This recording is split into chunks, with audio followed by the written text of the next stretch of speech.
Jay Bilas, knows more than you do about these things because he's an expert and he carries himself like someone who knows. He knows more than you do about these things. He sure does. No, but he does.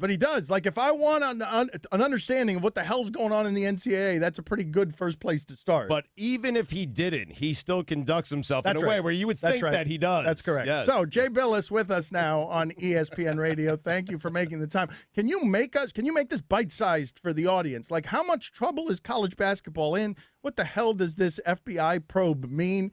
And I've got a bunch of follow-up questions. Well, gentlemen, arrogant gas bag at your service. Happy to help. Thank you. That's obviously a very broad question. There's a number of things going on, and I was listening before when you asked the question initially, and here's what I see the FBI is doing right now, and the U.S. Attorney's Office for the Southern District of New York. They are using somewhat of a novel theory in going after college basketball, and that is that if you break NCAA rules and you put schools at risk of having to take down banners and disgorge profits, and they lose scholarships or play ineligible players without knowing it because of the actions of some coaches and agents and people outside the structure, then the school is the victim. So, if you can stick with me on this one, in order for these not to be federal crimes, federal law would not have to change. The only thing that would have to change would be NCAA rules, so it would no longer be an NCAA rules violation.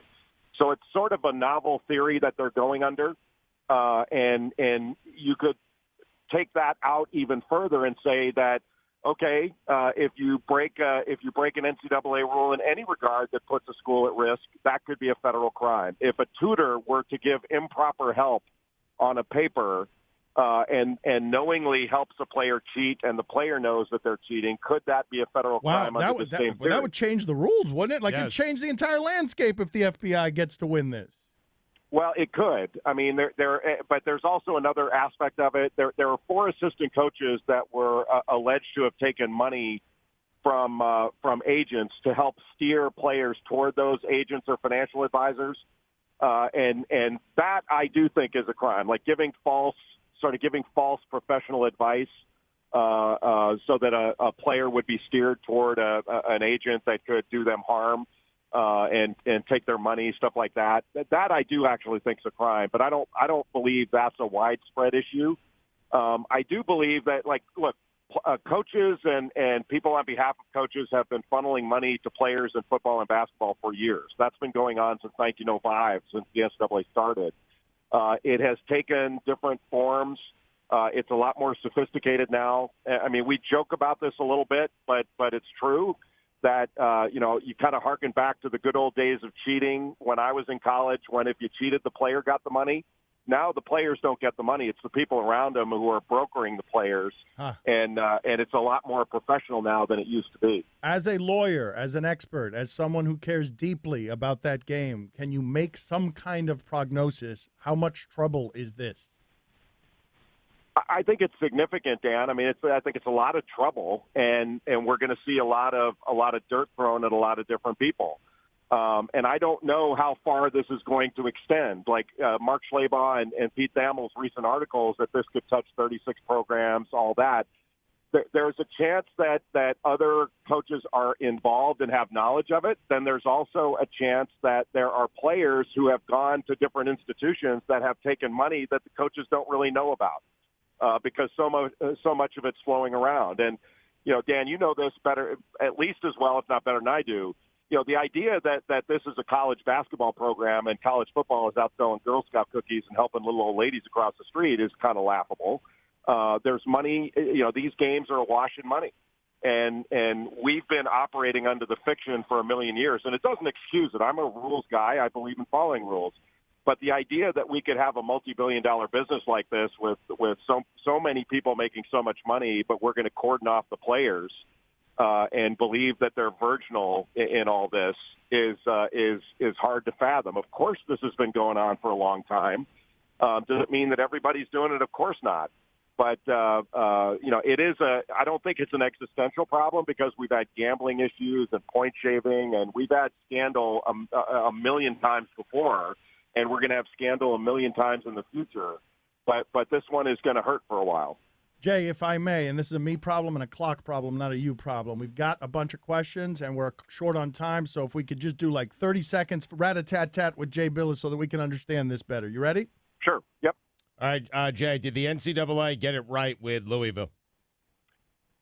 Yes, they did. I'm not a fan of the penalties of taking away championships because it hurts the wrong people, but they did get it right. They had no choice, and that's what they always do. You interviewed Pitino. Is there the possibility that Pitino didn't know that what he was doing was wrong, that that's just the way they've done business, and now the FBI is saying it's wrong? Well, there's a possibility that he didn't know that an assistant coach was engaging in that kind of behavior, but it's still, the coach accountability that when you're on top and you hired that guy, you're going to be blamed for it. I mean, both those things that can be true, that someone was acting inappropriately and he may not have known about it. It's going to be hard for people to believe that. Like, I don't believe he knew what was going on in the dorms. I really don't. That doesn't mean I don't believe he's responsible for it as the person in charge. But if you're to believe that he knew about that, that's a really tight conspiracy. I mean, everybody got interviewed. They couldn't find any link at all. And so it's an incredibly tight conspiracy if everybody knew. And I don't believe they did. But if the information was brought to me that they did, I'm not naive. I would certainly accept it. Jay, you said that it is possible a player could accept money. Coach has no idea. Money's flowing, coming in from everywhere. Is it something that the coaches know exists? They just don't want to know the inner workings, the details of it? I don't think they're turning a blind eye to it. It's just that, I know there's bank fraud, but I don't know who's doing it. I know that I'm on the highway right now. I know there are people speeding. Right. I just don't know exactly who's doing it, and you can't put your finger on all of it. You know how it is. When somebody loses a recruit, they automatically say the other guy's cheating. That happens too. And then every losing coach in America is going to say, well, that's why we lost, is because other people cheated. And that's not true either. But look, there's a lot of money out there. Not everybody's taking it. Not everybody's dirty. But it's never been clean. And people who say that at one time in our game it has been clean, at one time football was clean, they are either horribly naive or they're lying to you, because it's never been clean. And it can't be with all this money running around in the game. It just can't be. We are totally out of time, but how is it possible that your Duke people are so good at hiding this cheating? How is it that they never get caught on this? How is it possible that they're better at cheating than everyone else? Because Coach K pays in Venmo to me, and it's just a great system. Like